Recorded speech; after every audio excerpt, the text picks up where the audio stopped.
Sobat Kairos yang dikasihi Tuhan Yesus Kristus, firman Tuhan buat kita pada hari ini tertulis dalam Kisah Para Rasul 5 ayat 19 hingga 20. Demikian firman Tuhan.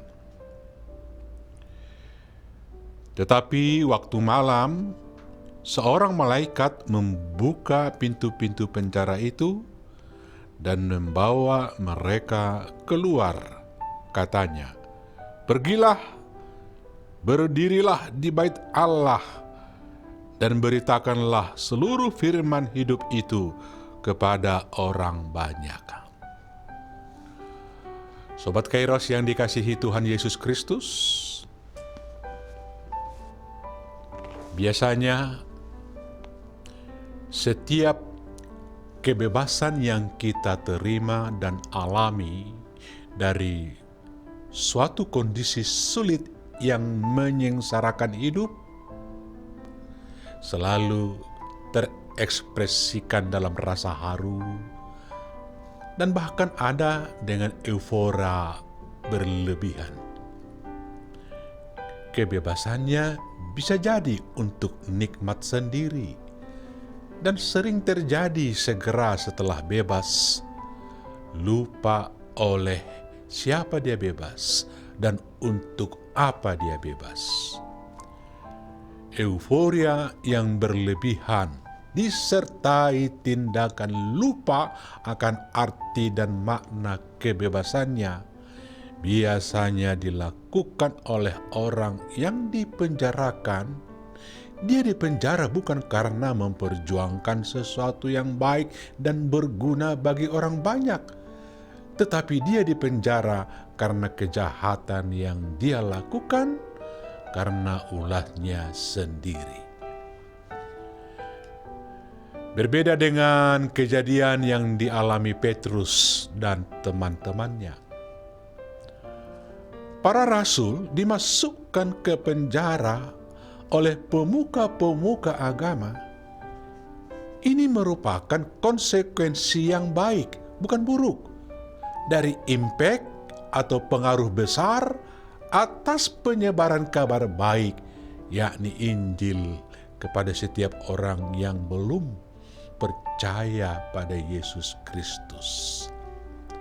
Bagi Petrus dan teman-temannya para rasul, menderita karena Injil merupakan karunia yang Tuhan beri kepada pengikutnya.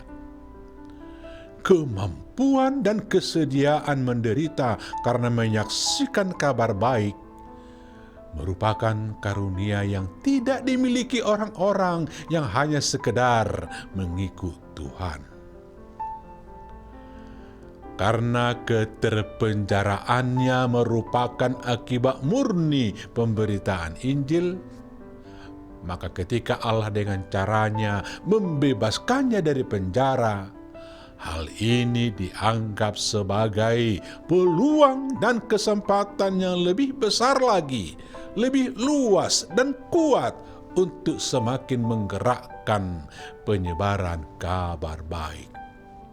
Semangat dan energi menyaksikan kebesaran Allah semakin bertambah, bukan sebaliknya asik dan larut bergembira ria untuk dirinya sendiri.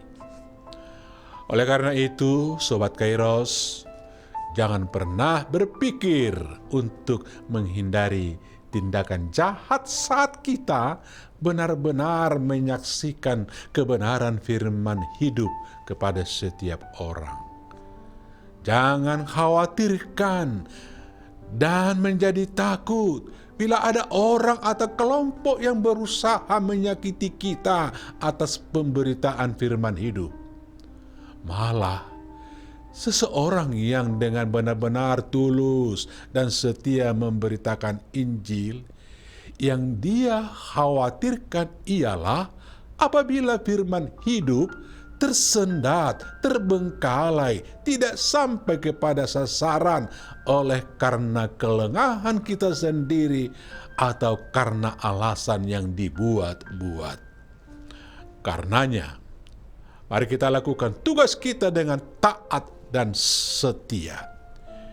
Tetap siap sedia melakukan pemberitaan Injil, baik atau tidak baik waktunya. Karena Allah tetap setia mengawal orang-orang yang senantiasa taat dan setia melakukan tugas pemberitaan firman hidup ini. Amin. Selamat beraktivitas Sobat Kairos. Tuhan Yesus memberkati.